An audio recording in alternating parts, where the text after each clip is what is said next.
So, first thing first, guys, how are you? Very good. Yeah, very good. Just come from Paris. Played the Olympia last night. That was very good. Good to hear.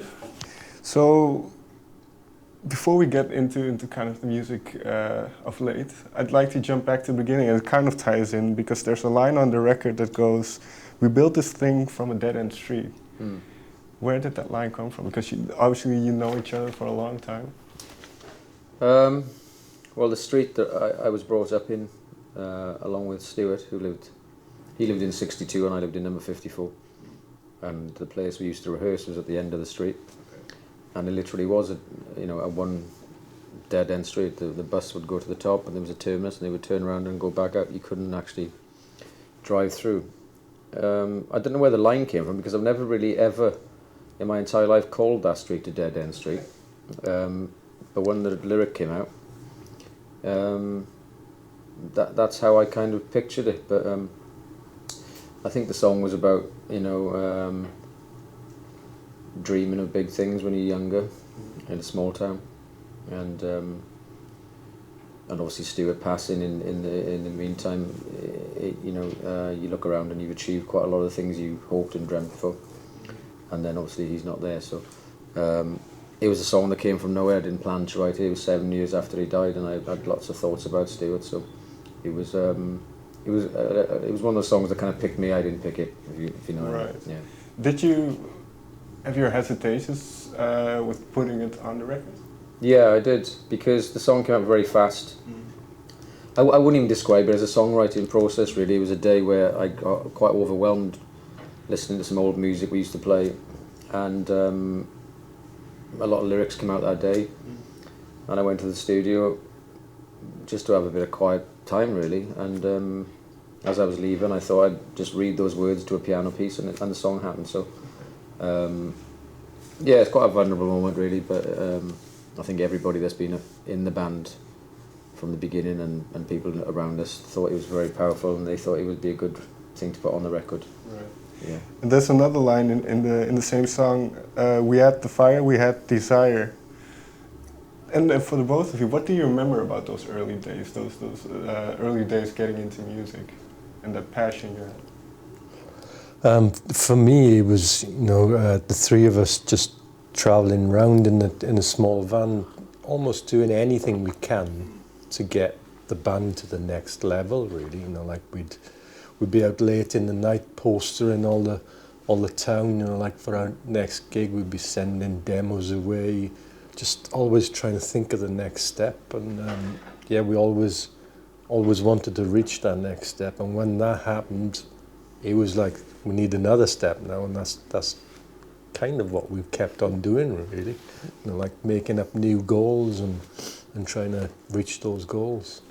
Yeah, how has the ambition changed over the years? Not much. No, it's always been pretty relentless. I think we've always still got a big fire in our belly, and I don't think we're a band that ever had anything easy. We've always stuck quite close to our instinct and what we want to do, and travelled on the path that we want to do, rather than jumping on what's fashionable this week and trends and all that sort of stuff. So sometimes that works in the industry, sometimes it doesn't work so well. So you just kind of have to stay on your track, and I guess sometimes it appears the bands around you get a lot more things, but then when you speak to them, they feel like they're having a hard time too. So it's I think I heard Paul McCartney saying once, you always think everybody else is doing so much more better than you. But the reality is everybody works really hard, and if you've got a passion for music, the ambition and the fire doesn't really change, really. Was there a moment, especially early on, that you felt, well, now we're on the right track, we're doing well now, or we're heading down? I guess getting the record deal, once you do your first record and you start seeing people come to the gigs, and the gigs getting bigger and bigger and bigger, and then all the big established bands that we loved started asking us to do shows with them. Then you kind of get a bit flattered by that and starstruck, and that's when you start thinking, well, maybe we are doing something right. So it's an ongoing thing. we never really sat back on our laurels, and we always wanted to try to move forward. So, you know, Word Gets Around was 20 years old last year, and you know, we didn't really want to make a big deal of it. It was much more about, you know, making our 10th record more prominent in our psyches than the past, you know. So we don't really sit back and look back at much. We tried to kind of just keep driving forward, you know. But I suppose then a comment by Bob Dylan saying he liked your record, that helps. That was nice. Yeah, that was nice from the point of view of all, you know, the amount of time we listened to Bob Dylan. It was a big shock in the sense of it came from nowhere, that comment, and it was. I think we've always said anyway, we always make music for, you know, people and for other musicians to get into the band. It was never really about. We were never really the type of people who bought loads of magazines and read reviews, you know, even before we were in the band. It was much more about what our brothers were listening to, or the guy down the pub was listening to, what record that guy's got under his arm. It wasn't really about 5-star reviews and stuff like that. So if another musician said, you're doing something really good there, then that was more of a compliment to us than a newspaper headline, you know. So what was it like then? Because you've had your fair share of #1 records, so being one of those top bands, was that then a bit weird in a sense? Yeah, it's a bit surreal because you never see yourself as the people other people see you as, you know. You have a different feeling with it. You don't wake up in the morning and go, I'm that guy in that band, you know. You got 3 kids running the house asking you for breakfast. It's a different situation in real life. So when you come back on the road, you can slip back into that, you know, I guess that role that is kind of what you've been trying to do since, for me anyway, since I was like 12 years old. So it's a nice place to be.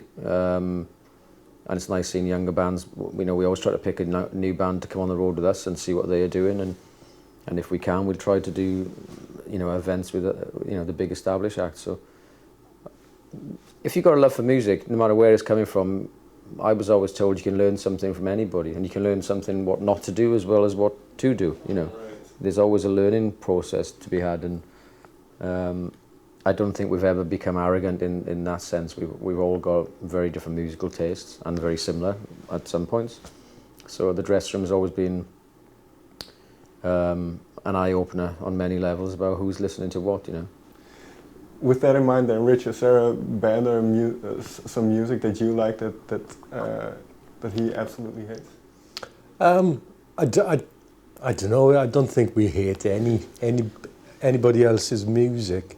You might not like it as much as somebody else's music, but yeah, when I was growing up, I liked a lot of like hip hop and almost like the crossover rap rock, which might not be to so many people's tastes, but I don't know. It's music. If it sounds good, you know, like I like anything from country music to, you know, like hardcore thrash metal. If it's good, it's good. Kind of flips back around on itself. You know, I was listening to a lot of country stuff and singer-songwriter like stuff when I was a kid, and Richard was into, you know, Metallica and, like you said, all the hip-hop stuff, and now Richard listens to a lot of Johnny Cash stuff, and I can appreciate now what the Beastie Boys and stuff were doing. I quite like the fact that I was so late coming on to lots of stuff, because it gives me new ideas to nick from, you know, the older as I go through life, because I'm discovering, you know, it was only 10 years ago I discovered all the Bowie catalogue, really. So it's quite nice that I'm quite late, because then you get new inspirations all the time. Yeah. So, but that's the wonder of music. You'll always find something new, and you can always find something that surprises you. You know, you'd never imagine you'd like a certain band, but you go and watch them live, and it's like, wow. Yeah. How haven't I heard or seen those before? Yeah.